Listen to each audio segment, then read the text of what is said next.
करेंगे नैया भज मन कृष्ण कन्हैया। तेरी पार करेंगे नैया भज मन कृष्ण कन्हैया।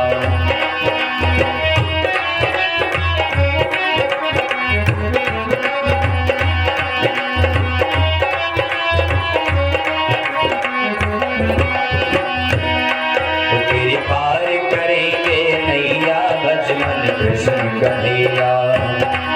तेरी पार करेंगे नैया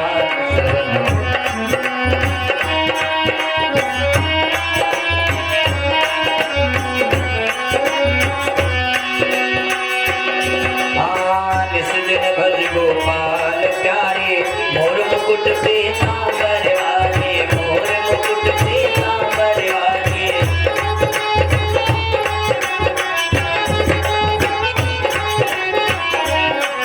हरे भक्तों के रखवैया वो भक्तों के रखवैया भज मन कृष्ण कन्हैया। तेरी पार करेंगे नैया भज मन कृष्ण कन्हैया।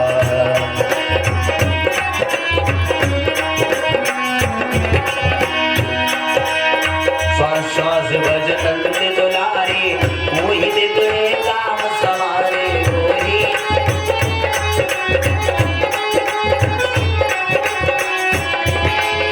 श्वास श्वास भज नंद दुलारे मोहि बिगड़े काम सवारे। मोहि बिगड़े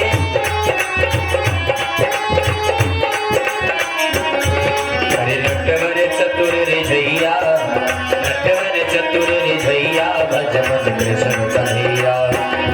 तेरी पार करेंगे नैया भज मन कृष्ण कन्हैया।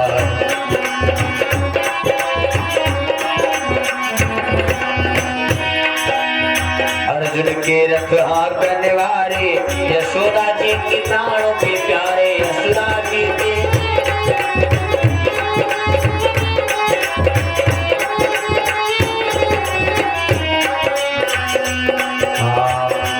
मन हर मुरली मन हर मुरली मधुर बजैया भज मन कृष्ण कन्हैया। तेरी पार करेंगे नैया भज मन कृष्ण कन्हैया। तेरी पार करेंगे नैया भज मन कृष्ण कन्हैया। तेरी पार करेंगे नैया भज मन कृष्ण कन्हैया। बोले वृंदावन बिहारी लाल की जय हो।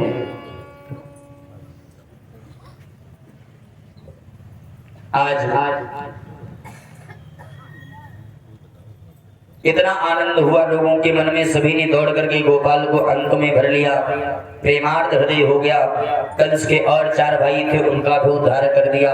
अब कंस की पत्नियां जब रुदन करने लगी, रोने लगी, तो गोविंद ने उनको आत्म उपदेश दिया कि आत्मा के प्रति उन्हें जागृत किया कि कंस की पत्नियों ने आज कृष्ण का हृदय से आदर किया। नाना उग्रसेन को राजगद्दी पर अभिषिक्त किया मेरे गोविंद ने। उग्रसेन राजगद्दी पर बैठे। आज मेरे प्रभु ने अपने माता पिता के चरणों में प्रणाम किया, क्योंकि मैंने पहले दिन बताया था अभिवादनशीलस्य नित्यं वृद्धोपसेविनः चत्वारि तस्य वर्धन्ते आयुर्विद्या यशो बलम्। माता पिता के चरणों में सिर रख करके प्रणाम किया। आज दोनों को बंधन से मुक्त किया। माता पिता से कहा मैं कैसा निकृष्ट पुत्र हूँ जो आपकी सेवा नहीं कर सका। वसुदेव ने अंक में भर लिया, गले से लगा लिया कृष्ण को। कहने लगे आज मैं बहुत प्रसन्न हूँ। कितने लोगों के मुख की हंसी छीन ली थी कंस ने, आज तुमने वापस प्रदान कर दी। जो कार्य तुमने किया है कृष्ण वो मेरी सेवा से भी ऊंचा है। देवकी बार बार अपने गोविंद को निहारती हो, कहती यशोदा ने प्यार किया है लाला से, तभी तो 11.5 वर्ष 56 दिन का मेरा कृष्ण।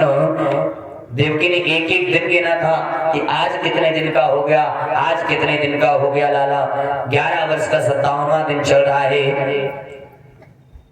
क्योंकि यदि यशोदा ने वात्सल्य न दिया, न मिलता यशोदा का, तो ये 11 वर्ष का 56 दिन का मेरा कृष्ण 16 वर्ष जैसा नहीं दिखता।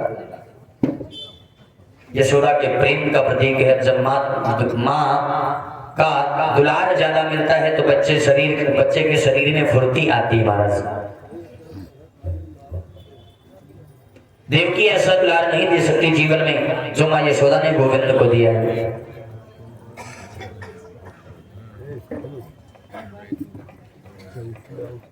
देवकी बार ही बार मन में यशोदा को प्रणाम करती हैं। मैंने अपने पुत्र को भेजा था, 1 घंटे का था, आज आया है तो 11 वर्ष 56 दिन का हो गया। नंद बाबा कृष्ण के सखा सब कन्हैया बोले लाला वृंदावन नहीं चलेगो, क्योंकि आते समय तुझे मैया से कही कि परसों आऊंगो। उस समय का दृश्य उस समय का दर्शन कोई नहीं कर सकता। सुखदेव जी कहते हैं परीक्षित उस समय जो करुणा क्रंदन हुआ कि जिस बाबा ने उंगली पकड़ करके अपनी उंगली पकड़ करके कृष्ण को चलना सिखाया, जो ब्रजवासी 24 घंटे कृष्ण के साथ रहे, आज मेरे गोविंद ने उन ब्रजवासियों से केवल 2 टूक कह दिए, 2 बात केवल कह दी कि आप लोग जाइए, मैं शीघ्र आने की चेष्टा करूंगा। वो नन्हा सा गोप जो कृष्ण की उंगली पकड़ करके चल रहा था, आ रहा था, रोता हुआ कृष्ण के अंग में लग गया और कन्हैया से बोले लाला हमसे कुछ गलती है गई का, तू क्यों नहीं चले हमारे साथ वृंदावन? अरे भैया तो रो रो करके बेहाल है जाएगी भैया। आज कृष्ण ने उन्हें नन्हे से गोपाल को गोदी में लिया और बोले कुछ परिस्थिति ऐसी है जो मैं कह नहीं सकता, और सखा तुम इतने में ही समझ सकोगे कि व्रत से दूर रहकर भी मैं सुखी तो नहीं रह सकता, लेकिन इसके अलावा कोई चारा नहीं है। और मैं समझता हूं कि ऐसे कार्य में तुम्हें मेरा सहयोगी बनना चाहिए। उन सखाओं के हृदय को मजबूत बनाया। नंद बाबा बार बार पीछे की ओर मुड़ करके देखते हैं और वहां से चले गए। कृष्ण का हृदय फटा जाता है। बाबा नंद और मैया यशोदा जैसा दुलार उन्हें कहां मिल सकता है महाराज। मैया देवकी ने कृष्ण के सिर के केस कटाए, मुंडन कराया, चौड़ी चोटी रखाई। जनेऊ संस्कार दोनों भैयाओं का हुआ। जनेऊ संस्कार होना ही चाहिए। जब तक श्री कृष्ण ब्रज में रहे सज्जनों तो ऐसा तपस्वी जीवन जिया कृष्ण ने, आप उसका दर्शन करें। 11 वर्ष 54 दिन कृष्ण ब्रज में रहे। उतने दिन में कृष्ण ने ना तो अपने चरणों में चरण पादुका पहनी, नंगे पैर रहे।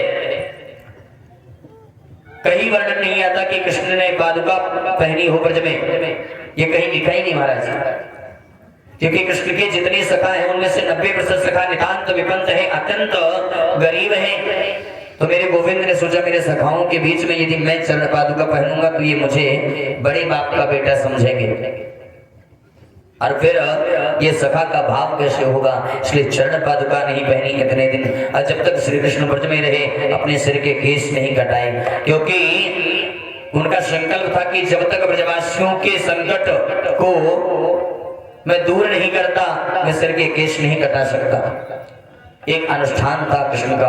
और जब तक गोविंद ने ब्रज में वास किया तो सिले हुए वस्त्र नहीं पहने, जीनी सी चादरियां ओढ़ लेते केवल, क्योंकि सूर्य श्याम कारी कामर पे चढ़े न दूजो रंग।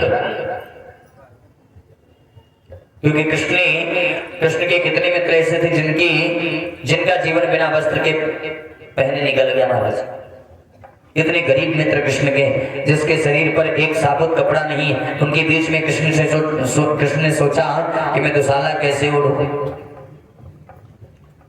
घर में मां पहना देती तो उतार करके रख जाते, उनके संग तो केवल कारी कामरिया ही ओढ़ करके जाते।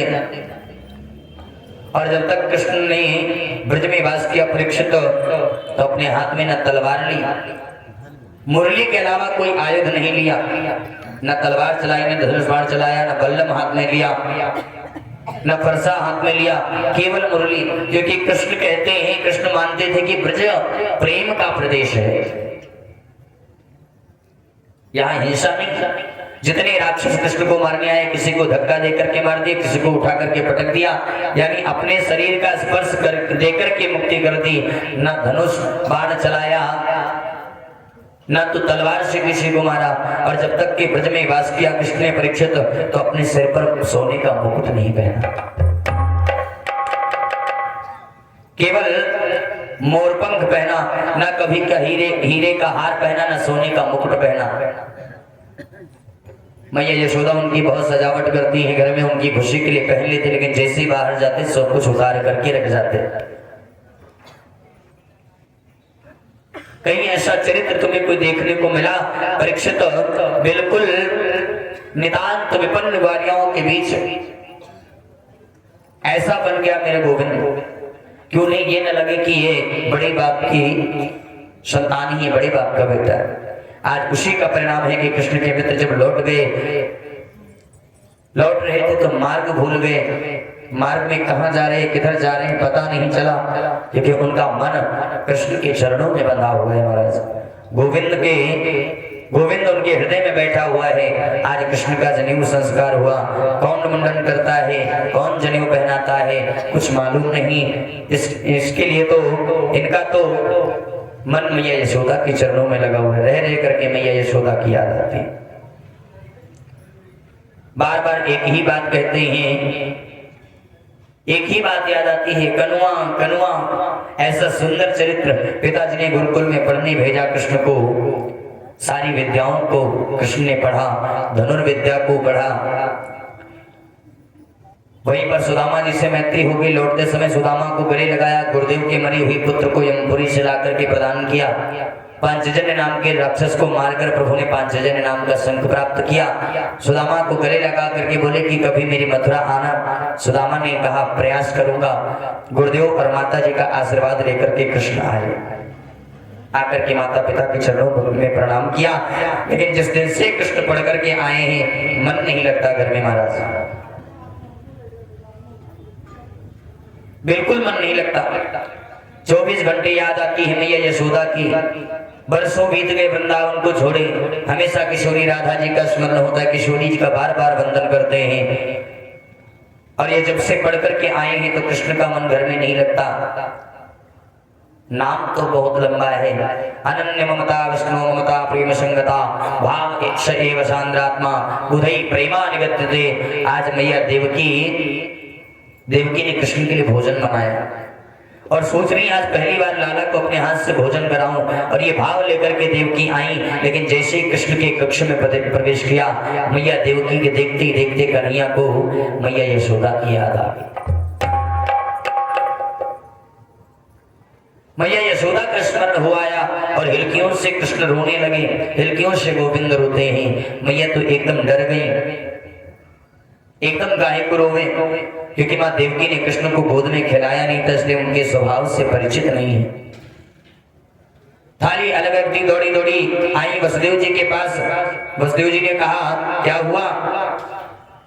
देवकी बोले कैसे बताऊं आपसे, आज पहली बार जीवन में सोचा था ये कृष्ण को अपने हाथ से भोजन कराने गई और अपने हाथ से भोजन बना करके ले गई, किंतु कन्हैया ने मुझे देखते ही रोने लगा, पता नहीं क्यों।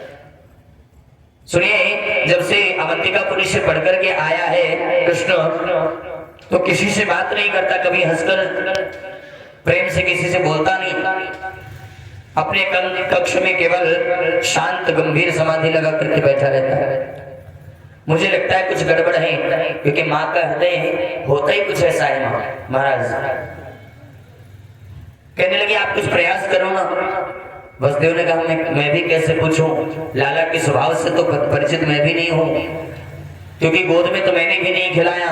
इतने में यदुवंशियों के जो मंत्री हैं, बृहस्पति जी के जो शिष्य हैं, ज्ञानियों में श्रेष्ठ श्री उद्धव जी महाराज आ गए। उद्धव जी को देख करके वसुदेव जी ने उनसे कहा बेटा कृष्ण के पास जाओ और जाकर के उनसे पूछो रोता क्यों है, क्योंकि मेरा गोविंद आजकल चिंतित क्यों रहता है। उद्धव ने कहा आप बिल्कुल चिंता न करें पिताजी, मैं अभी जाता हूं और जाकर के पूछूंगा कि जैसे उद्धव ने श्री कृष्ण के महल में प्रवेश किया, देखा कृष्ण बैठे बैठे रो रहे हैं। उद्धव ने जाकर के प्रणाम किया और उद्धव जी बोले गोपाल मैं आपसे कुछ व्यक्तिगत रूप से कुछ पूछना चाहता हूं। बोले पूछो। कहने लगे आपको मथुरा में किसी बात की कोई तकलीफ है या यहाँ कोई कष्ट है आपको? हम यदुवंशियों से या कोई अपराध हो गया? इस बात को सुनकर के गोविंद अपने मंच से उठे और उद्धव को अंक में भर करके हिलकियों से रोने लगे और बोले उद्धव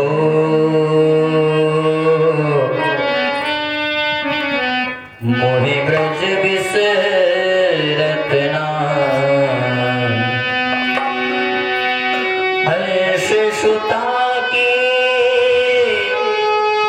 सुंदर कलिरो और कदमन की छाही,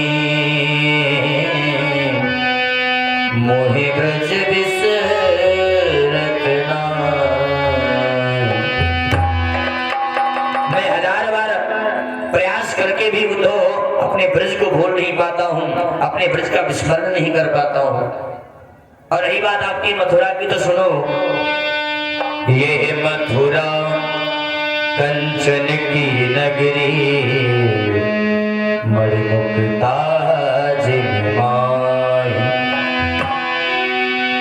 जब ही सुरतिया वतिवा सुख के, जिय उमगत सुधि नाही, मोहे ब्रज बिसरत ना।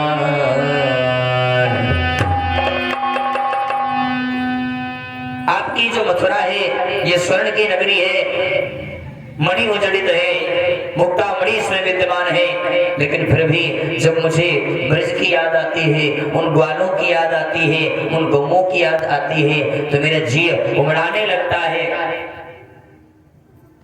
ब्रज के सुख की स्मृति मुझे होती है तो लगता है कि मेरे प्राण सुरक्षित क्यों हैं, मेरे प्राण बचे क्यों हैं। उद्धव, मैं रोता इसलिए हूं कि निर्मल मन के अंतःकरण वाले ब्रजवासियों के साथ मैंने कितना बड़ा धोखा किया है कि खाते पीते सोते उठते नाचते गाते हर परिस्थिति में जिन्होंने मुझे चाहा, गोकुल का इतना बड़ा वैभव नंद बाबा ने केवल एक पल में छोड़ दिया, किस लिए? मेरी खुशी के लिए। महाराज, मैं जरा सा दूध कम क्या पीता, मेरी मैया सारे वैद्यों को बुला लेती, मेरे लाला को क्या हुआ, इसने दूध आज क्यों कम पिया।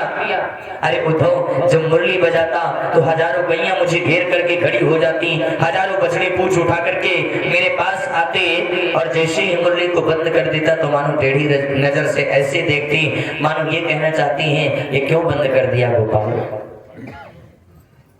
क्यों मुरली बंद कर दी गोपाल, बजाओ ना। शायद ऐसे कहना चाहती हैं इन ब्रज की गोपियों का सर्वस्व मैं हूँ, किशोरी राधा रानी की मेरे ऊपर महती कृपा है, पर मैंने इतना बड़ा अन्याय किया। चलते समय मैंने यशोदा जैसी महान तपस्वी से झूठ बोला, मेरी माँ मुझे हृदय से लगा करके जब रोने लगी तो मैं मैया यशोदा से झूठ बोल करके कहा कि परसों आ जाऊंगा। क्या मैंने अन्याय नहीं किया? बस उसकी स्मृति मुझे होती है। अच्छा तो एक बात बताओ कि मुझे उन ब्रजवासियों की याद आती है तो इसका मतलब वो लोग भी मेरा स्मरण करते हों, उन लोगों को भी मेरी याद आती होगी। यदि वो लोग मुझे याद नहीं करते तो मुझे उनका स्मरण क्यों होता। इसलिए एक बार वृंदावन जाओ और एक बार मेरे ब्रजमंडल में जाओ, नंद बाबा मैया यशोदा समस्त प्रेमी सबको मेरा समाचार सुनाओ जाकर के। जाओ जाओ वृंदावन हे उद्धव, गोपियों से जाकर तुम मिलना, कहना कान्हा ने भेजा है, कहना कान्हा ने भेजा है, सुधि की जरा ले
को ना याद करे।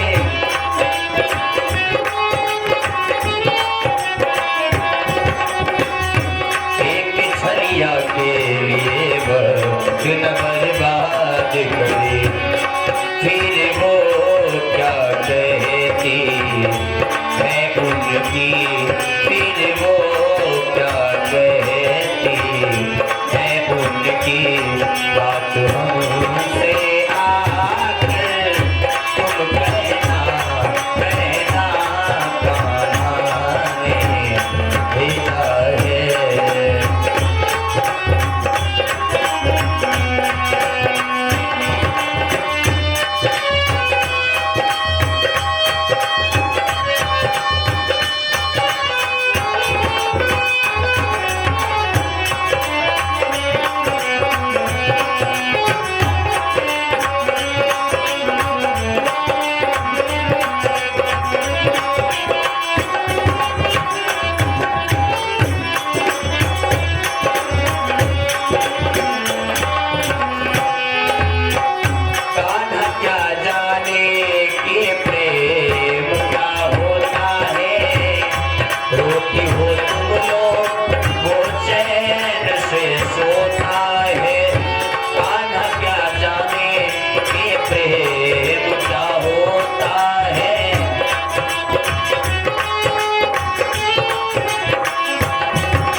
उद्धव श्री भगवान कहते तुम मेरे ब्रजमंडल में चले जाओ।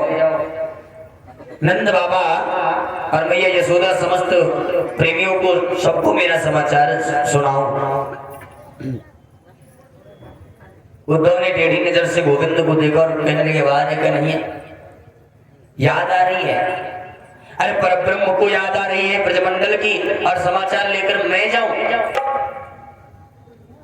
बृहस्पति का शिष्य यदुवंशियों का प्रवर मंत्री जब आजाद लक्ष्मण का निरूपण करूंगा वेदांती भाषा में तो क्या समझेंगे बेचारे ग्वारी गवान ब्रजवासी मेरी भाषा का।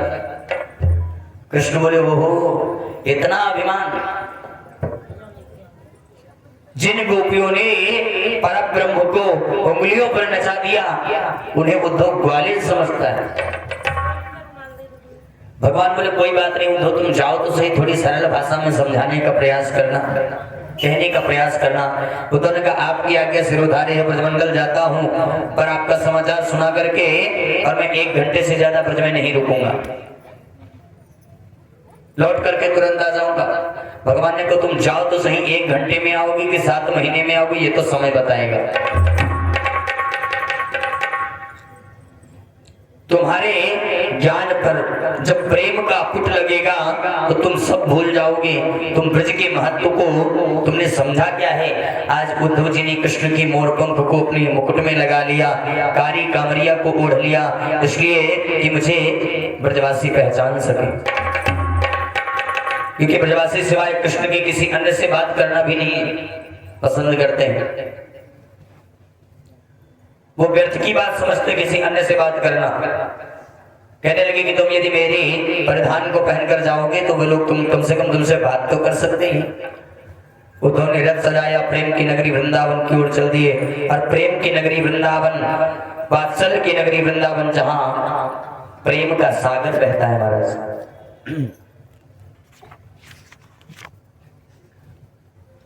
आचार्य सुखदेव जी महाराज कहते हैं परीक्षित जिस दिन से कृष्ण वृंदावन को छोड़ करके गए तो उनके मित्रों की परिस्थिति कैसी बन गई। आज छोटे छोटे ब्रजवासी नन्हे नन्हे सगा छोटे छोटे बाल बाल अपने आज सूर्य निकलते ही मथुरा वाले मार्ग पर बैठ जाते और मथुरा की ओर टकटकी लगा करके देखते लाला आए रहे हो इसी आशा में। लेकिन शाम तक जब कृष्ण नहीं आते लौट करके तो उदास होकर के चले जाते और कह देते मैया तेरो लाला बड़ा कठोर है, आज भी ना आए हो। रात को सोते तो नींद किसकी आंखों में है, एक ही चिंता है कब लाला का दर्शन करें, कब जल्दी सुबह हो, कब सूर्य निकले, कब मथुरा के मार्ग पर जाकर के बैठे और लाला का दर्शन करें, शायद कल आ जाएं, क्योंकि बोल करके गए थे परसों आऊंगा, लेकिन परसों के चक्कर में वर्षों बीत गए महाराज। नित्य की भांति आज भी मथुरा के मार्ग पर बाल बाल सब सखा शांत बैठे हैं, बार बार देख रहे लाला आए रहे हो। आज उन ब्रजवासियों को रथ को आता हुआ दिखाई दिया, एक सुंदर सा रथ आते दिखा, रथ की ध्वजा चमकी, ब्रजवासी दौड़ पड़े, हमारो लाला आएगे हो, कन्हैया आएगे हो, लाला आएगे हो। एक बोले मैंने पहले ही कही कि वो तो हमारे बिना रह ही ना सके, वो आवे को, अरे कैसे रह लो, वो जब हमको याद आवे तो वाको भी तो याद आवे हमारी। सब ब्रजवासी दौड़ पड़े, एक नन्हा सा सखा झुंड में छुप गया। सखा बोले क्यों रे लाला, क्यों रे लाला आयो है, तू चले क्यों नहीं, लाला को दर्शन नहीं करेगो। वो छुप करके बोला आने दो लाला को, जब कन्हैया आए करके मेरे चरणन में पड़ करके मुझसे माफी मांगेगो कि भैया गलती है गई, तब बोलूंगो, मैं कहूंगा परसों की कह करके गयो, बरसों क्यों लगा देता है। मोती क्षमा याचना करेगो, मोको गले लगाएगो, तब बात करूंगो, नहीं तो बोलना ही नहीं है, 2-4 दिन बात ही नहीं करनी, रूठ करके बैठ जाऊंगा। और जब रूठ करके वो बैठ गया तो जब सब ब्रजवासी दौड़ पड़े कृष्ण से मिलने के लिए, तो झुंड में से जो छुपकर बैठा था तो उस झुंड में से निकल कर उसने दौड़ते हुए ब्रजवासियों को जब देखा तो झुंड से निकला और ब्रजवासियों से पहले ही रथ के पास पहुंच गया। सखा बोले अरे तू तो यूं कह रहे हो कि मैं रूठ जाऊंगा, वो बोला रूठूंगा तो बाद में से पहले लाला के गले तो लग लूं, पहले कन्हैया के गले लग करके अपनी बात तो कहूं। अब जैसे रथ रुका, ब्रजवासियों ने रथ की चारों ओर से घेर लिया और रथ में किसी और को देखा, बैठे देखा, बोले भैया जी जय श्री कृष्ण। उद्धव ने कहा जय श्री कृष्ण, सुनिए मैं उद्धव हूँ, मथुरा से आया हूँ, कृष्ण का मित्र हूँ, गोविंद ने मुझे भेजा है। आप लोग ये बता सकते हैं माता यशोदा का दर्शन मुझे कहाँ सुलभ होगा। ब्रजवासी 2 मिनट तक तो सब मान रहे। उद्धव से बोले भाई कन्हैया बरसों बाद याद भी आई तो मित्र को भेजा। उद्धव ने कहा आप लोग अन्यथा मत समझिए, मैं सत्य कहता हूँ, आप लोगों का स्मरण होता है उन्हें, इसलिए उन्होंने मुझे भेजा है समाचार लेकर के। आज कहने लगे कि मुझे मैया यशोदा से मिलना, नंद बाबा के दर्शन करने। ब्रजवासी बोले उद्धव, माँ यशोदा के महल का मार्ग बताना जरूरी नहीं है। लाला की याद में रोते रोते जिसके नेत्रों की ज्योति समाप्त हो गई, कृष्ण की याद में रोते रोते जिसकी श्रवण शक्ति कमजोर हो गई, उस माँ यशोदा के घर का मार्ग बताना जरूरी नहीं है। उद्धव ने कहा तो मैं पहुंचूंगा कैसे? ब्रजवासी बोले तुम्हें ये पानी बहतो दिखाई देता है, नीचे बहते जा रहे हो, तुम्हें दिखाई दे रहे? उद्धव बोले हाँ। तो बोले बस इसी पानी का जहाँ अंत है वही यशोदा का महल है, क्योंकि महाराज ये कोई पनारा नहीं है, कोई नाली नहीं है, कोई सरोवर नहीं है, ये कोई पानी नहीं है। उद्धव, मैया यशोदा, नंद बाबा, हजारों गोपी किशोरी राधा रानी के नेत्रों से बहने वाली जो धारा ही तो है, इसका जहाँ अंत दिखाई दी वो यशोदा का महल है। उद्धव ने सोचा ऐसा आकर्षण तो मैंने पहले कभी देखा ही नहीं। उद्धव जी रथ से नीचे उतरे, धीरे धीरे यशोदा जी की महल की ओर जा रहे हैं। 85 चौक वाला नंदरानी का महल, जिस महल में कभी नाचे नंदलाल, नचावे हरि की मैया, धीरे धीरे मैया ताली बजाती हैं, गोविंद नृत्य करते हैं। ये 85 चौक वाला महल आज सोना पड़ा है। ब्रजवासियों ने कहा उद्धव, ये जो विशाल महल दिखाई देता है ये नंदरानी का है। उस महल में सामने जो माला लेकर के बैठी हैं वो नंद यशोदा यही हैं। सुनो, मैया को 2 महीना हो जाते बिना कुछ खाए पिए, थोड़ा जोर से बोलना, लाला की याद में रोते रोते श्रवण की सुनने की शक्ति कमजोर हो गई है। उद्धव नंदरानी के महल में प्रवेश किए। आचार्य सुखदेव जी कहते हैं परीक्षित, उद्धव ने जैसे नंदरानी के महल में प्रवेश किया, उनके महल के कोने कोने से जय श्री कृष्ण, जय श्री कृष्ण, जय श्री कृष्ण की आवाज निकलती। महाराज उद्धव जी देखते रह गए इस विचित्र आकर्षण। सामने नंदरानी माला लेकर के बैठी ही हाथ में। उद्धव ने जाकर के चरणों में प्रणाम किया और कहा मैं उद्धव हूँ, प्रणाम करता हूँ, मथुरा से आया हूँ, मेरा प्रणाम स्वीकार करें। जैसे उद्धव ने जोर से कहा प्रणाम कहा तो यशोदा के हाथ से माला छूट गई और चिल्ला करके बोली, अरे धीरे धीरे बोलो, इतनी जोर से काहे को बोले? यदि जोर से बोलेगो तो मेरे लाला की नींद खुल जाएगी। आज गोविंद को बड़े परिश्रम से सुलाया है, सवेरे से माखन मांगी, कभी चंदा मांगी, कभी बहु मांगी, जैसे तैसे पालना में सुलाए हुए हैं, और तुम जोर से बोलेगो तो नींद खुल जाएगी। उद्धव ने कहा हे भगवान, जिन गोविंद को मथुरा छोड़ करके आया हूं, यशोदा बोल रही पालना में सो रहा है। उद्धव की ज्ञान की पहली सीढ़ी खिसक गई। महाराज आज मैया से बोले, मैया आप कह रही हैं कि गोविंद मुख को छोड़ करके कहीं नहीं। मैया से बोले, मैया आप कह रही कि गोविंद मुख को छोड़ करके कहीं नहीं जाए, चलो मैं तुम्हें दिखाऊं। उद्धव को लेकर के मैया जैसे पालने के पास पहुंची, धड़ाम से गिर गई, रोती हुई बोले उद्धव मैं भी कैसी पागल हूं, अरे लाला तो मुख को छोड़ करके चले गए वर्षों पहले, लेकिन मैं कहा करूं, ये वही पालना है जिसमें गोविंद को अपने हाथ से सुलायो, ये वही रसोई घर है जहां मैं गोविंद को अपने हाथ से भोजन कराई, मैंने अपने हाथ से भोजन बनाती। मेरो लाला रसोई घर के द्वार पर आकर के बैठ जाए, मैया एक पकौड़ी मुंह को दे दे। अरे मैं कितनी निर्दयी, कितनी निष्ठुर। डांट करके बोलती है, नहीं नहीं अभी नहीं मिलेगो, पहले जय जय को भोग लगे हो तो को नहीं मिलेगो। बड़ा भारी अपराध किया है मैंने उद्धव, आज घर सुनो है वो। तो एक बात बताऊं, लाला की वो लीला मुझको बहुत याद आवे। जब कृष्ण ने रोटी मांगी, मैंने आधी बीजड़ की रोटी पर माखन रख करके लाला को दिया, और तब क्या हुआ, बोले धूरी धरे अंग सोहत सामजो, कैसी बनी सिर नर चोट, खेलत खात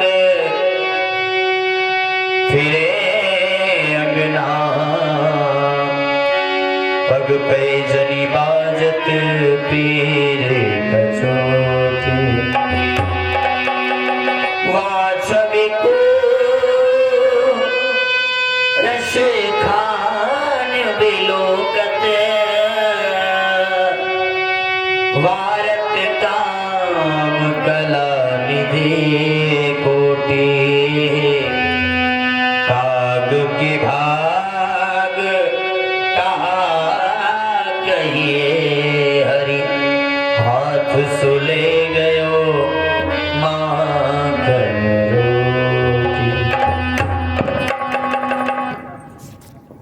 मैंने माखन की रोटी जब लाला को दी, लाला ठुमक ठुमक करके आंगन में नृत्य करे और माखन की रोटी खावे। उद्धव गुड़तो भयो एक कौवा आयो और लाला के हाथ से रोटी ले गयो। तो आंगन में लाला लौट गयो, मचल गयो, मेरी रोटी कौवा ले गयो, मैं तो कौवा से युद्ध करूंगा, मेरी भाई रोटी को लेकर आऊंगा। आज याद करती हूँ तो मुझे लगता है शरीर में प्राण सुरक्षित क्यों है अभी तक। उधर एक बात मुझे बहुत तकलीफ देती है कि वो बात यही है कि एक मिट्टी की मटकी को फोड़ने के बदले मैंने लाला को उखल से बांधो। शायद यही लिए लाला रूठ गयो और मुझसे रूठ करके मथुरा चले गए। परसों बोल करके गए, वर्षों बीत गए, आज तक नहीं आए। महाराज ये बृहस्पति का शिष्य ज्ञानियों में अग्रगण्य उद्धव माँ यशोदा के चरणों में साष्टांग लेट गया और यशोदा के चरणों की धूल अपने मस्तक पर लगा। माता पहले तो मैं आप एक बात के लिए आपसे क्षमा मांगू, आप वो नहीं हो जो मैंने सोचा था। मेरे जैसे करोड़ों ज्ञानी आपके चरणों के कड़ पर वार दिए जाएं तो भी आपकी बराबरी नहीं कर सकते। मां रात भर बैठ करके नंद यशोदा से चर्चा हुई। ये बृहस्पति का सूखा ज्ञानी खो गया प्रजा के स्वभाव में। महाराज प्रातः होते ही बोला, भैया गोपियों के दर्शन करना चाहता हूँ, राधा रानी के दर्शन की कामना है मेरी। किशोरी राधा के पास में जब गए तो जिस दिन से कृष्ण महाभाव साम्राज्य का दर्शन कीजिए, जिस दिन से कृष्ण गए हैं, एक सुंदर बगीचे में लाखों गोपियों के बीच किशोरी राधा रानी शांत बैठी। अब जिस दिन से कृष्ण ब्रज को छोड़ करके गए, गोपियों ने कोई गोपी अपने घर को नहीं गई, ना कोई काम किया, केवल कृष्ण की याद में तन्मय। महाराज उद्धव एक वृक्ष के नीचे, एक वृक्ष के पीछे खड़े हो गए और मन में सोचा कि जब नंदरानी से बात करने के काबिल नहीं समझता मैं अपने आप को, तो श्री राधा रानी से कैसे बात करूंगा। पहले इनकी मनस्थिति को अध्ययन कर लूं। किशोरी राधा रानी शांत बैठी, कोई श्रृंगार नहीं उनके। एक गोपी राधा रानी से बोली, प्रिया जी आज स्वप्न में मेरे घर गोविंद आए, माखन चुरा करके भागने लगे, मैंने पकड़ने का प्रयास किया तो आंख खुल गई। एक ने कहा, लाडली आज मेरे घर भी कन्हैया आए और हाँ बछड़ा छुड़ा करके जैसे ही भागने लगे, मैंने पकड़ने का प्रयास किया तो आंख खुल गई। एक सखी ने हाथ जोड़ करके बोली, लाडली जी आज लाला मोकू पनघट पर मिले, जल की मटकी उठाए करके मेरे सिर पर दे दी और पीछे पीछे मेरे संग घर तक आयो और मैंने घर के पास पहुंचकर पीछे मुड़ करके देखो तो लाला को दर्शन आए गयो, मेरी तो आंख खुल गई। किशोरी जी स्वप्न की बातों को सुन रही हैं, उद्धव जी दर्शन कर रहे हैं, किशोरी जी रो रही हैं। एक गोपी ने बड़े स्नेह से पूछा कि क्या आपको स्वप्न में कृष्ण का दर्शन नहीं होता? क्या सपने में कोई आपको कन्हैया नहीं दिखते? यदि दिखते हैं तो आप हमें क्यों नहीं बता दी? किशोरी जी ने हाथ जोड़ करके कहा, स्वप्ने पश्यन्ति कांतम धन्यास्ता सखियोषिता अस्माकं तु गते कांते गदा निद्रा पिबैरिणी। राधा ने स्वप्न में, राधा जी ने कहा कि स्वप्न में जिनको कृष्ण का दर्शन होता है उन गोपियों को मैं प्रणाम करती हूँ, वो भाग्यवती है। लेकिन मेरी परिस्थिति तो ऐसी बन गई है कि जिस दिन से मेरे प्राण वल्लभ श्री कृष्ण मुझे छोड़ करके गए हैं तो मेरी बैरिन निद्रा भी उन्हीं के साथ ही चली गई। नींद नहीं आती तो स्वप्न कैसे देखूं, क्योंकि स्वप्न दिखता नहीं है तो तुम्हें बताऊं कैसे। उद्धव जी ने सोचा, हे भगवान, प्रभु को गए तो कई वर्ष बीत गए और कितने दिन से किशोरी राधा जी सोई नहीं है। आज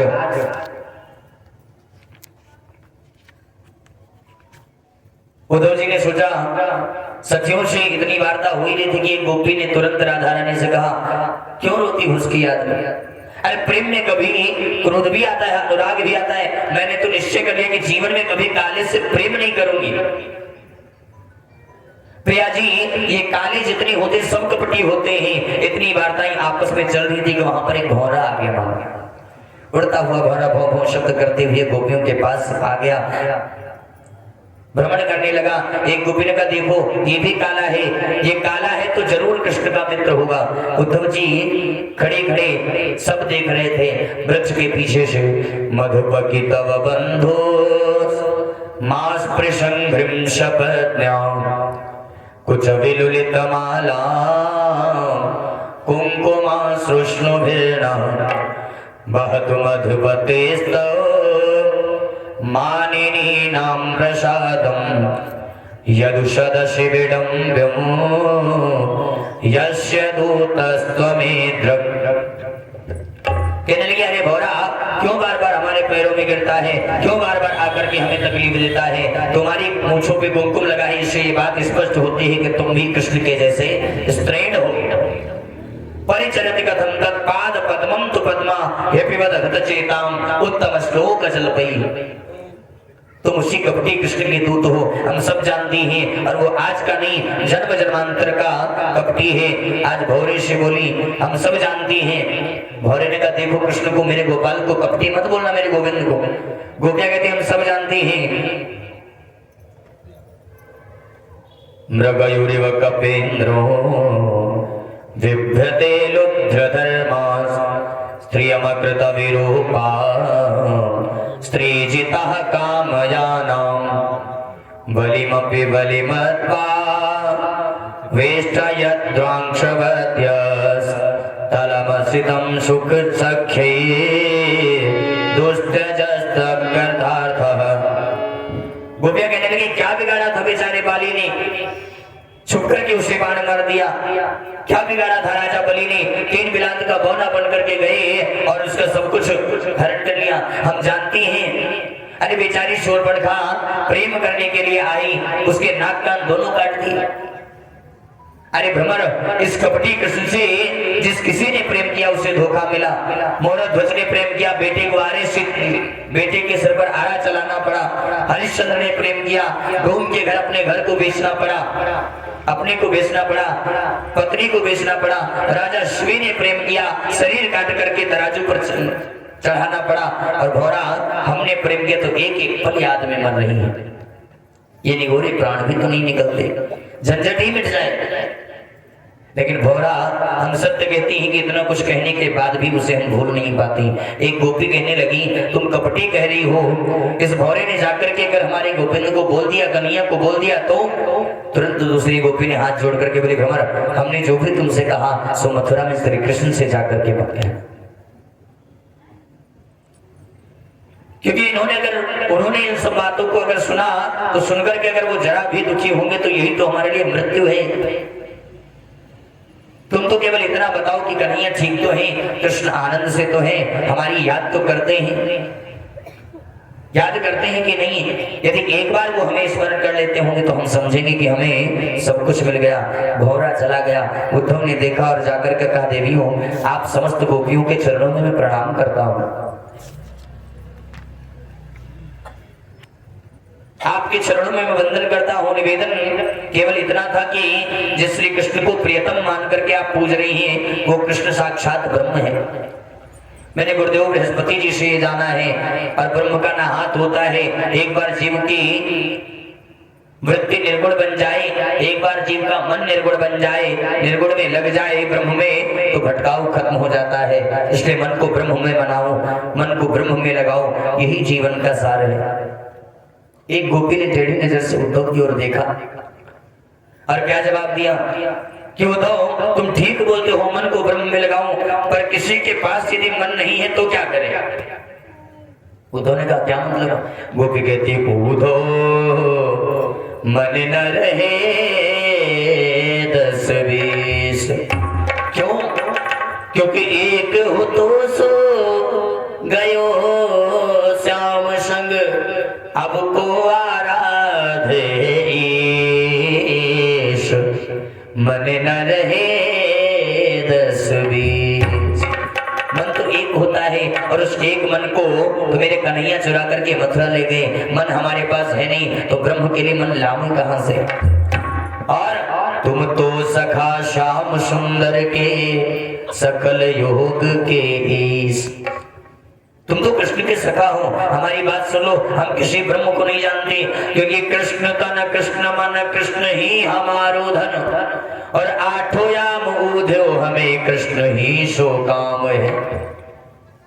सिवाय कृष्ण के हम किसी और को जानते नहीं है। और तुम कहते हो कि निर्गुण ब्रह्म होता है, मेरे ख्याल से तुम ब्रह्म को नहीं जानते।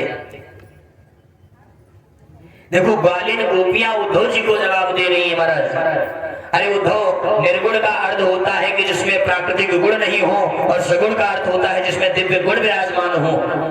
और श्री कृष्ण को निर्गुण इसलिए कहते हैं उसमें सांसारिक गुण नहीं है, और सगुण इसलिए कहते हैं कि दिव्य गुण विराजमान है। तुम कहते हो उसके पैर नहीं है, अरे पैर नहीं होते तो गौ चराने गया कैसे? तुम कहते हो उसके हाथ नहीं होते, और अगर हाथ नहीं होते तो छींके से मटकी उतारी कैसे? मुख नहीं होता तो महाराज माखन खाया कैसे? ऊधो तुम भय बोरे कि पाती लेकर आए दौड़े, योग कौन जाने यहाँ रोम रोम श्याम है। तुम कहते हो ब्रह्म सब में व्याप्त है, तुम कहते हो निर्गुण ब्रह्म सब में विराजमान है, तो फिर उद्धव तुम भी ब्रह्म हो और हम भी ब्रह्म हैं, तो ब्रह्म होकर के ब्रह्म का उपदेश देने की गलती क्यों करते हो? जब सब कुछ ब्रह्म है तो फिर उपदेश किस लिए, ये शिक्षा किस लिए? तुम समझते हो हम रोती हैं केवल कृष्ण के मिलने के लिए, तुम सोच रहे हो कि हम रुदन करती हैं केवल कृष्ण के मिलने के लिए, तो उद्धव बोले तो फिर क्यों रोती हो?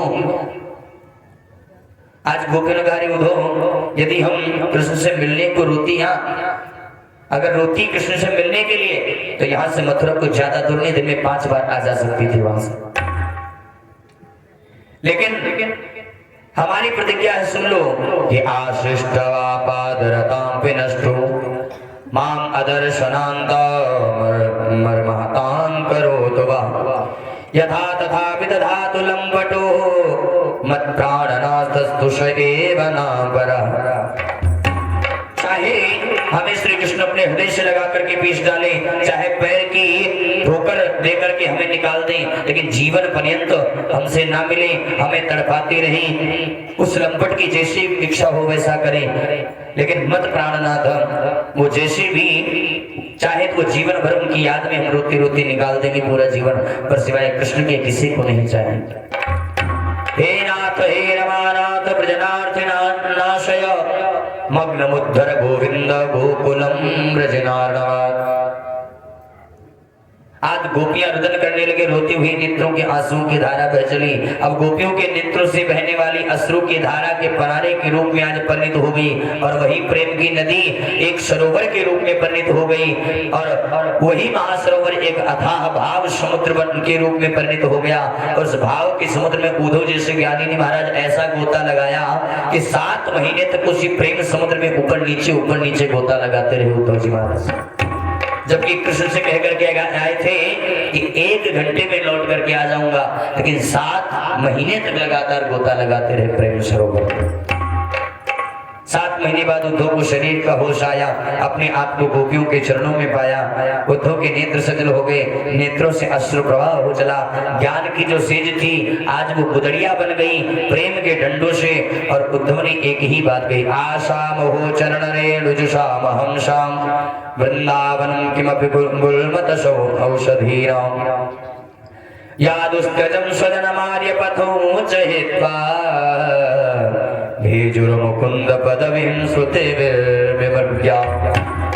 हे गोपाल, यदि मानव का शरीर कभी मुझे मिले तो ब्रजमंडल में दे, यदि पशु बनूं तो ब्रजमंडल में बनूं, और यदि नहीं बन सकता तो ब्रजमंडल में किसी घास का तिनका भी बन जाऊं, तो ब्रजमंडल में बनूं, ताकि गोपियों के चरणों की धूली मस्तक पर पड़ जाए और मैं पवित्र हो जाऊं। सुखदेव जी कहते हैं, राजन उद्धव की मनस्थिति ऐसी बन गई, ऐसी बदल गई, एकदम विचारों में परिवर्तन आ गया।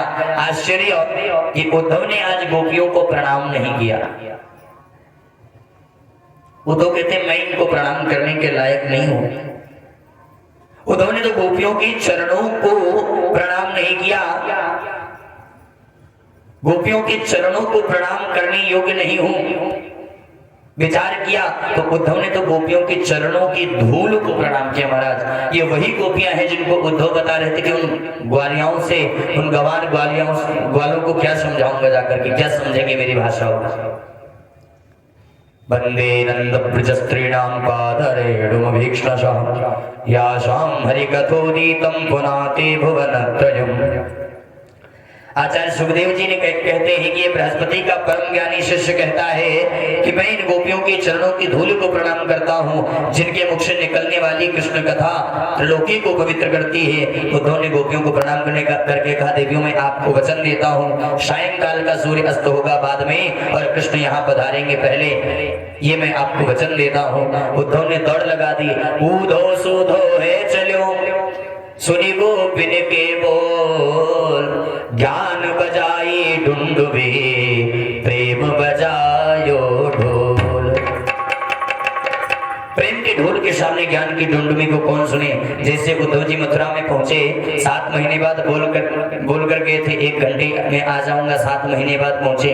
जैसे कृष्ण के कक्ष में प्रवेश किया, गोविंद ने दौड़ करके उद्धव को गले लगा कर कहिया, आज पूछने लगे, कहिए ज्ञानी जी क्या हाल है।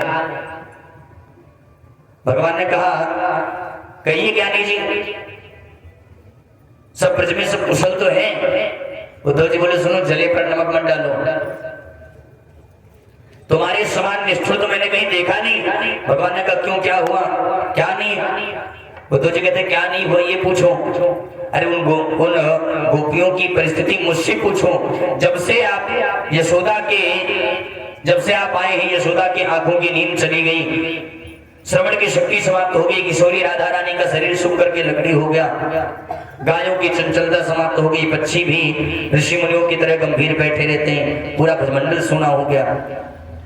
महाराज ब्रजवासी ने कहा, उद्धव जिस दिन से लाला कन्हैया हमें छोड़ करके गए है, हमारे ऊपर वाही दिन से गरीबी आ गई, क्योंकि सबसे बड़ा धन हमारा गोविंद है, और गोविंद नहीं तो हम क्या करेंगे धन लेकर के। महाराज मेरे कन्हैया ने उद्धव को गले से लगाया। आज कहने लगे, बहुत प्रसन्नता है कि तुम्हारे ऊपर ज्ञान की भक्ति का फूल लग गया।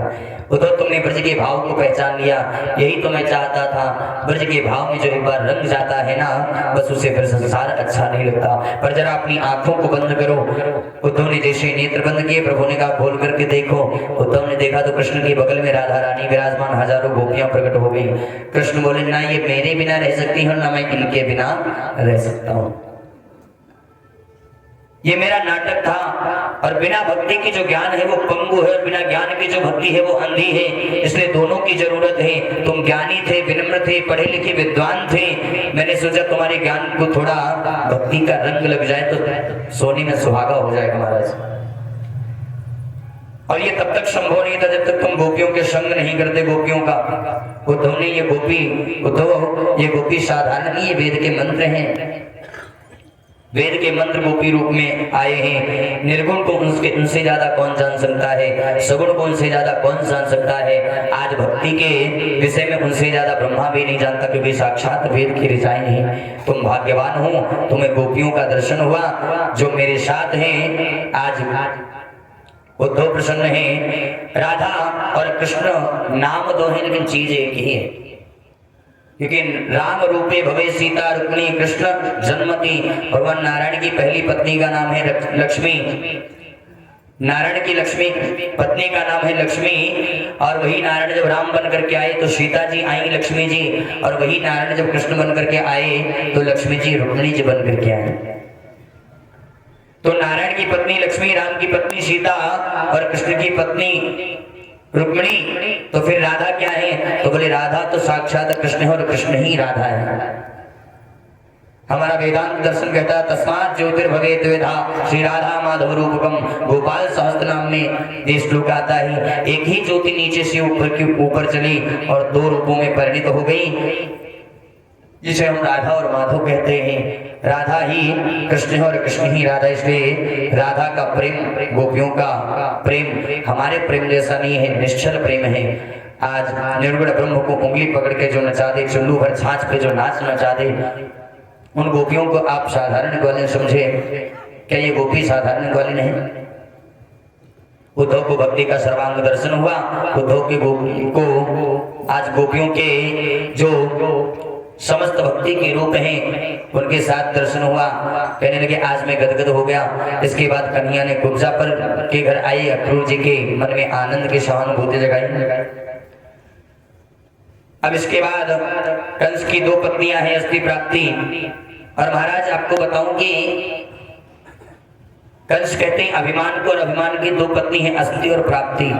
भागवत में लिखा है अस्थि प्राप्ति शकम शस्य महिष्मो भरतर्षभ मृते भरतर दुखाते ये तो स्म प्रतिग्रहण।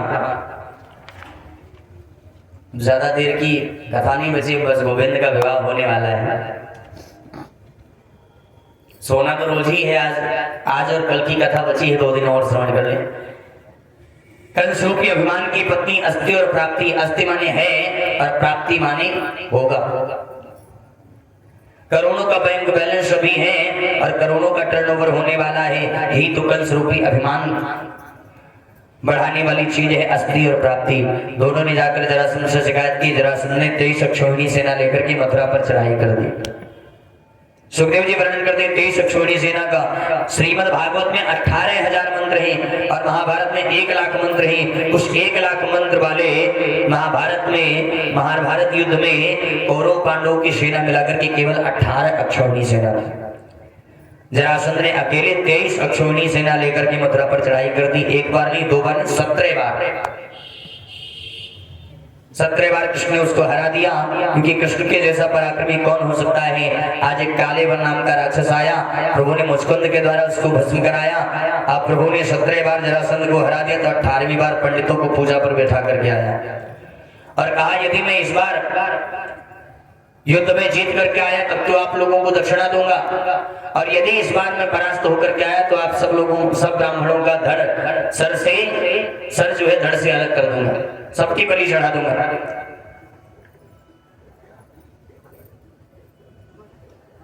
आज पंडित लोग भयभीत हो गए, प्रार्थना करते गोविंद हमारी रक्षा करना। अब जैसे जरासंध अपनी सेना लेकर के मथुरा आया तो कृष्ण ने बलराम से कहा भैया जी नाना जी तो फिर आ गए। बलराम बोले आगे तो आने दो। कृष्ण बोले क्या कहते हो, रण छोड़ करके भाग चले तो कैसा रहेगा। बलराम जी बोले क्या कहते हो तुम, अरे रण छोड़ करके भागोगे तो कितनी बदनामी होगी। लोग चंद्रवंशीय क्षत्रिय, हम लोग चंद्रवंशीय क्षत्रिय हैं, नाम पड़ जाएगा रण छोड़। कृष्ण बोले माखन छोड़ तो कहते ही हैं लोग, रण छोड़ भी कह देंगे तो कुछ नहीं चलती। और सही है, क्या फर्क पड़ता है। लेकिन मैं ये नहीं चाहता कि मेरी खातिर उन पंडितों को कष्ट हो। आज कृष्ण बलराम रण छोड़ करके भागे। जरासंध हल्ला मचाता है रण छोड़ है, इसलिए इनका एक नाम पड़ गया रणछोड़ राय। और गुजरात में रणछोड़ राय के नाम से भगवान का पूजन होता है। ब्राह्मणों की सुरक्षा के लिए प्रभु ने यह भी स्वीकार किया। भगवान पर्वत पर चढ़ गए, जरासंध ने आग लगा दी चारों ओर से। प्रभु ने छलांग लगा दी और समुद्र के किनारे चले गए। देवताओं के प्रधान शिल्पी हैं विश्वकर्मा, उनको याद किया। विश्वकर्मा ने रात में जल के अंदर श्री द्वारिकापुरी का निर्माण कर दिया। सोने की द्वारिका है। आज कृष्ण ने द्वारिका बुला लिया समस्त यदुवंशियों को सोते हुए। रेवत नाम के राजा की पुत्री का नाम है रेवती। रेवती के साथ विवाह हुआ बलराम जी का। अब कृष्ण बोले द्वारिका के राजा हम बन के बड़े भैया जी को ब्याह है, वो अब हमारा ब्याह होना चाहिए। बोले राजा शीत भीष्म को नामा विदर्भाधिपतिर्महान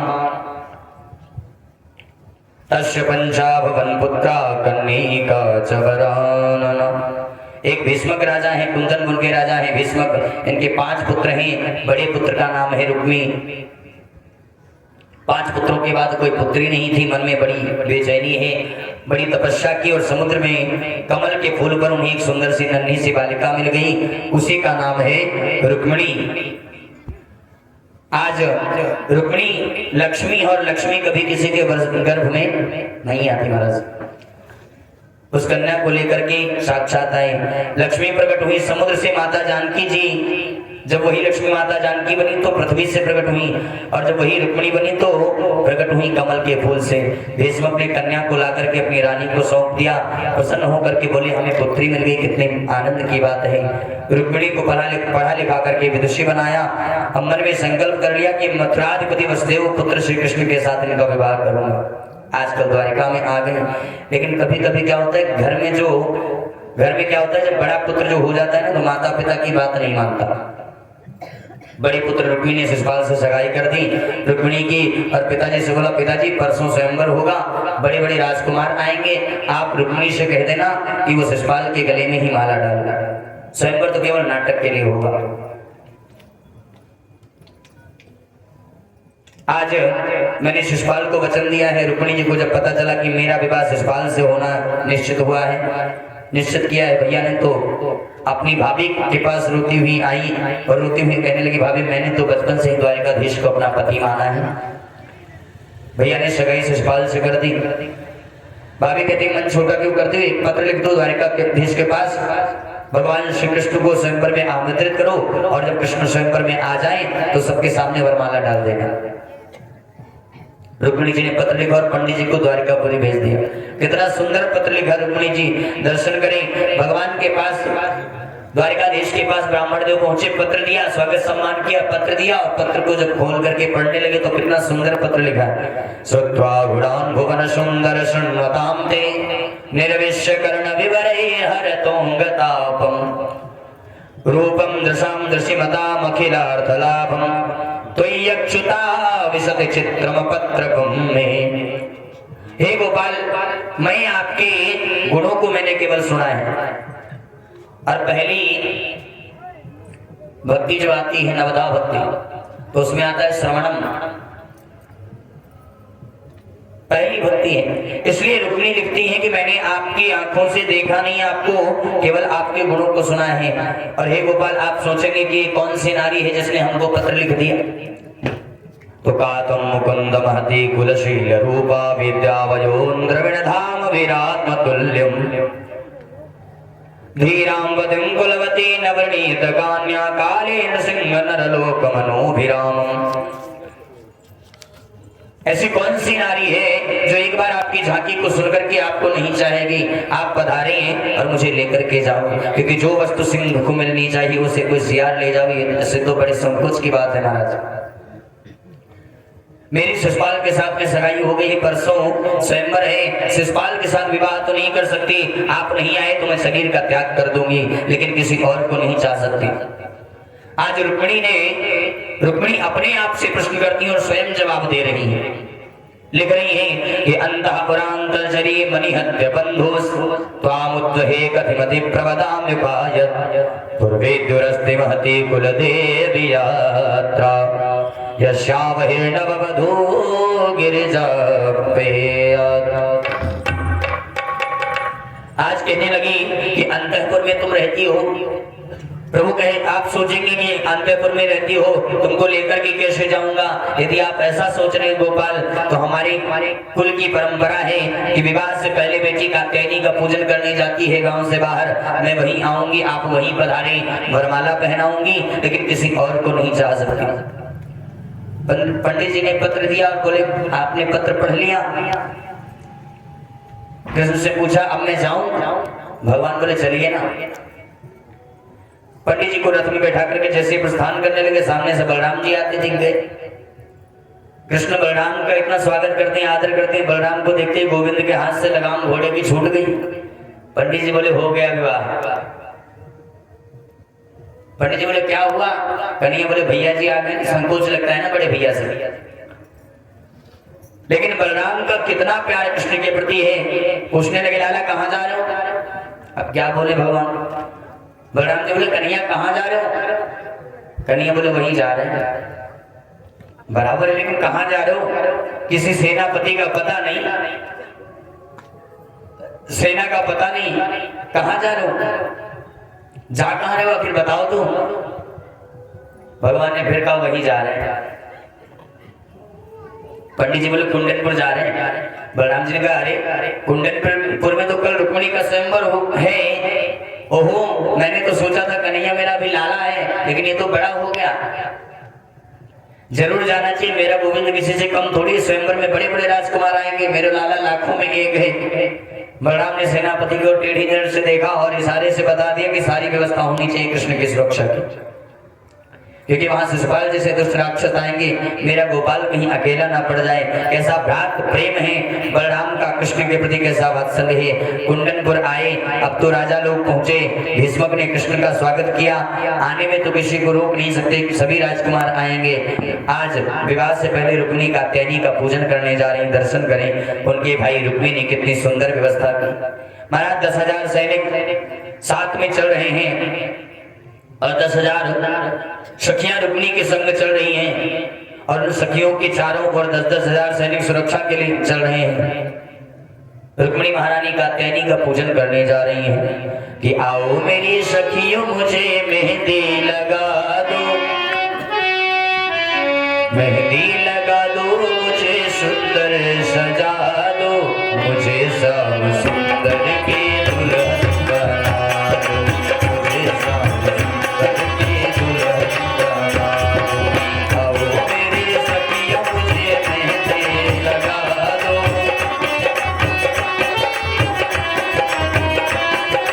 मेहंदी लगा दो, मुझे सुंदर सजा दो, मुझे सब सुंदर की दुल्हन बना दो।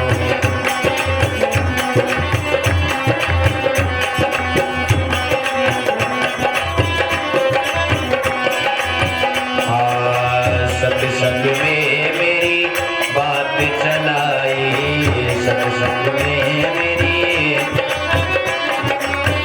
सत्संग में मेरी बात चलाई,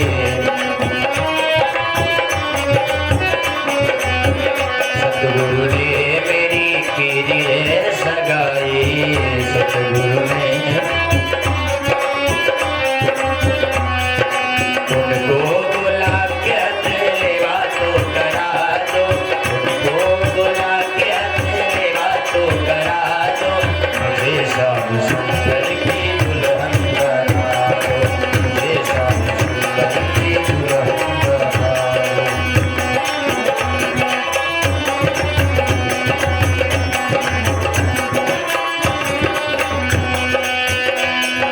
भक्ति का सुरमा मैं आंखों में लगाऊंगी, भक्ति का सुरमा मैं दुनिया से नाता तोड़ उनकी हो जाऊंगी, दुनिया से नाता तोड़। आज मेरी मोतियन से मांग भरा दो, आज मेरी मोतियन से मांग भरा दो, मुझे सब सुंदर की दुल्हन बना दो, मुझे सब सुंदर की दुल्हन बना दो।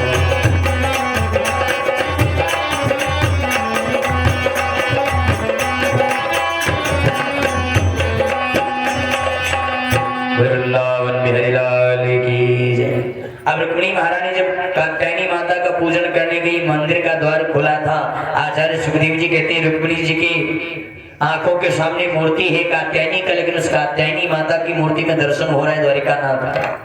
नमस्ते त्वाम्बिके भीक्षणं सुसंतानयुतां शिवां, भूयात् पतिर्मे भगवान कृष्णस्तदनुमोदताम्।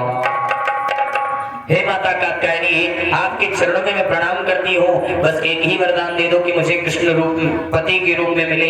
इतना कहना था कि कात्यायनी के हाथ से पुष्प गिर पड़ा और वाम अंग भड़कने लगी। महाराज, पुरुष की दाहिनी आंख भड़के तो समझे कोई सुंदर बात है, और अगर किसी नारी की बाईं आंख भड़के तो समझे कोई शुभ लक्षण है। 10,000 सैनिक सुरक्षा में हैं। मंदिर के पीछे से निकल करके मेरा गोपाल आया। जैसे ही कृष्ण आए, 10,000 सैनिकों ने कहा, कौन है आप? कहिए किससे मिलना है, क्या बात है? एक सैनिक बोला, अरे गले का हार देखो ना, कितना सुंदर लगता है, हीरे का है, कोई राजकुमार मालूम होता है। भगवान सेना की में घुसते जा रहे सेना के बीच में। एक सैनिक बोला, अरे चरणों की पादुका तो देखो सोने की है और इनमें भी हीरे लगे। एक बोला, अरे पादुका क्या देखते हो, पीतांबर देखो, तड़ित विनिंदक पीतांबरधारी, बिजली को मात करने वाला पीतांबर।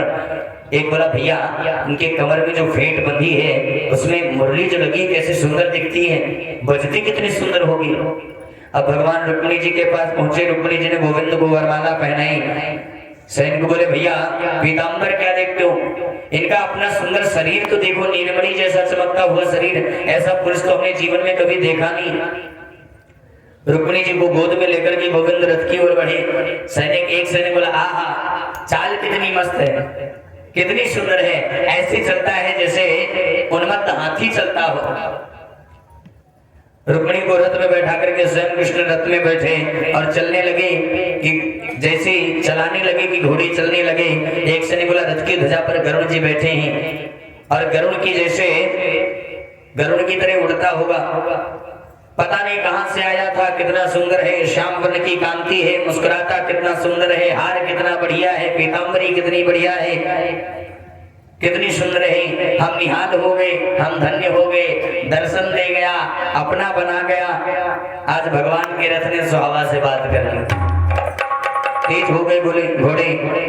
बोले भैया बड़ो आनंद आया दर्शन करके। एक सैनिक मुस्कुरा करके बोला, वो तो सब ठीक है, लेकिन बताओ रुक्मिणी कहाँ है? बोले रुक्मिणी भीतर मंदिर में बैठी हैं, पूजा कर रही हैं। मंदिर में देखा तो रुक्मिणी नहीं। फिर पूछा, अरे भाई रुक्मिणी कहाँ है? एक ने कहा, मुझे क्या मालूम। अब तो एक दूसरे सैनिक से पूछ रहे हैं रुक्मिणी कहाँ है, मुझे क्या मालूम। एक सैनिक मुस्कुरा करके बोला, मैं बताऊं कहाँ है। सबने कहा बताओ। बोले वो तो ले गया। 10,000 सैनिकों के बीच से रुक्मिणी को ले गया, तुमने रोका क्यों नहीं? एक बोला, मैं तो मुकुट देखने में लगा था, मुझे क्या मालूम कब ले गया। एक दूसरे आपस में बोले, तुमने क्यों नहीं रोका, तुमने क्यों नहीं रोका। कोई कहता मैं पीतांबर देखने में लगा था, तो कोई कहता मुखारबिंद देखने में लगा था। अब तो जोर का हल्ला हुआ, ले गयो ले गयो ले गयो। सब इधर उधर भागने लगे। भगवान ने सबको परास्त कर दिया। रुक्मिणी जी के भाई आए, रुक्मिणी को वहां नहीं देख करके सैनिकों से पूछा, रुक्मिणी कहाँ गई? सैनिकों ने कहा, महाराज वो सांवला सलोना आया और ले गया। उसने कहा, तुम 10,000 सैनिकों के बीच में से ले गया? सैनिक बोले, महाराज एक बार तो हमसे मारने के लिए दौड़े, पर वो हंस गए और हंसने के बाद क्या हुआ ये तो जाने के बाद ही पता चला। महाराज कृष्ण का पीछा किया, रुक्मिणी के भाई ने उनसे युद्ध किया। कृष्ण ने उसको पकड़ करके आधी दाढ़ी आधी मूंछ मोड़ दी, रथ के चक्का में बांध लिया। बलराम भैया है, ये कौन है? कृष्ण का साले साहब है। बोले ऐसे व्यवहार किया जाता साले साहब से, पहली रिश्तेदारी, ऐसा व्यवहार करोगे कौन आएगा दोबारा? छुड़वाया। आज बलराम जी ने आकर के छुड़ाया। रुक्मिणी ने कहा मारना नहीं। भीष्मक राजा ने आकर के रुक्मिणी से कहा, बेटा मेरी पुत्री जब 1.5 वर्ष की थी तो मेरे घर संत नारद पधारे थे। नारद जी ने कहा था कि रुक्मिणी साधारण नारी नहीं है, साक्षात लक्ष्मी है। आज लक्ष्मी जी का विवाह नारायण सेवा ने उसे मन की मलिनता को मिटाओ, पुत्र सुंदर विवाह मुझे अपने हाथों से करने दो। भीष्मक के पुत्र ने बात मानी, रुक्मिणी जी को वापस लाए, कुमकुम पत्रिका द्वारिका भेजी, बारात लेकर के मेरे प्रभु पधारे। आइए सुंदर सा बारात का आनंद लेते हुए और पुनः चलेंगे आरती की तरफ, क्योंकि समय भी बहुत हो गया है।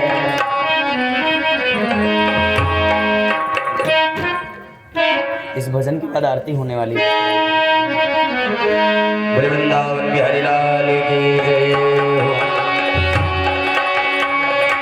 सजाया किसने सांवरे को, लगे दुल्हे आसा सब तारा, लगे आसा सब तारा। सजाया किसने सांवरे को, सजाया किसने सांवरे को, लगे दुल्हे आसा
उसके बाद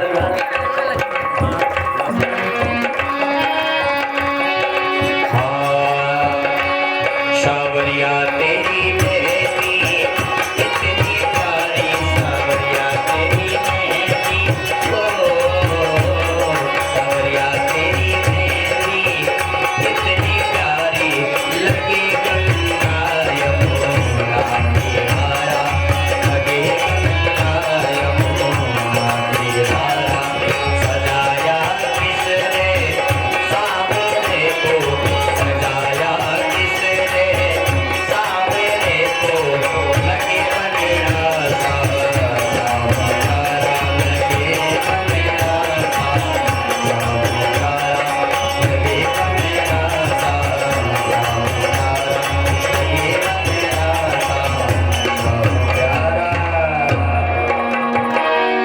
की जोड़ी का जवाब नहीं, की जोड़ी का जवाब नहीं। सब लोग खड़े हो जाओ, क्योंकि एक बात आपको बताना, फिर विवाह होगा तो विवाह में सब नाचेंगे। तो आज ठाकुर जी का विवाह है, आज तो नाचना पड़ेगा। जन्म वाले दिन जो नहीं नाचे उनको भी आज नाचना पड़ेगा। और भैया कुछ ही दिनों बाद जो कि 9 दिसंबर को जो हमारे भैया जी जो कि दूल्हा बनने वाले आज, तो उनको भी नाचना पड़ेगा साथ ही साथ। सभी लोग भाव से झूमते हुए मस्ती में, की जोड़ी का जवाब नहीं, की जोड़ी का जवाब नहीं, की जोड़ी का जवाब नहीं, की जोड़ी का जवाब नहीं। आज दूल्हा बने मेरा, इसको ना लोग गाते नहीं है। हाँ दूल्हा बने मेरा, की जोड़ी का जवाब नहीं है, दूल्हा बने मेरा, जोड़ी का जवाब नहीं, की जोड़ी का जवाब नहीं, की जोड़ी का जवाब नहीं।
आरती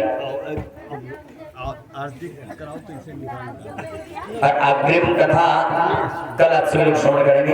इसका वो बोल दिए ना संकल्प हाँ संकल्प इसको हाथ में ले लीजिए। आप संकल्प कराओ इसको पहले नहीं संकल्प बोलेंगे आरती हो तो उसके बाद करवा लो। अच्छा तो ठीक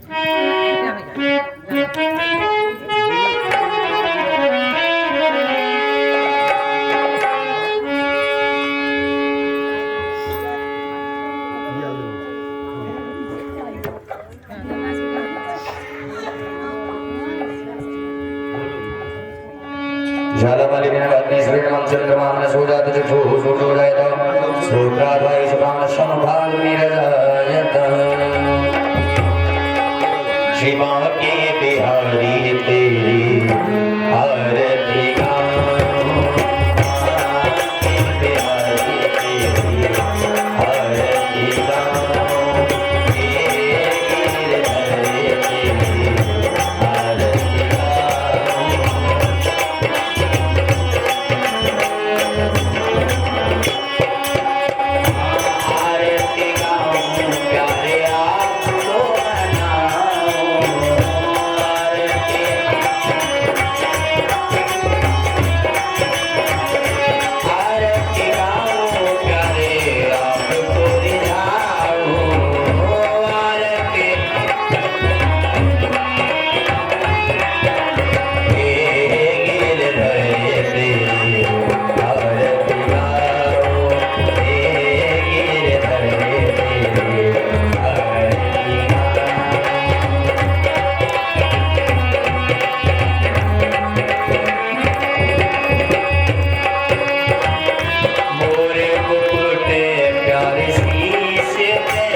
शीतले तुम जगत माता शीतले तुम जगत पिता शीतले तुम जगत धात्री शीतलायै नमो नमः। एक तो दिखाई दो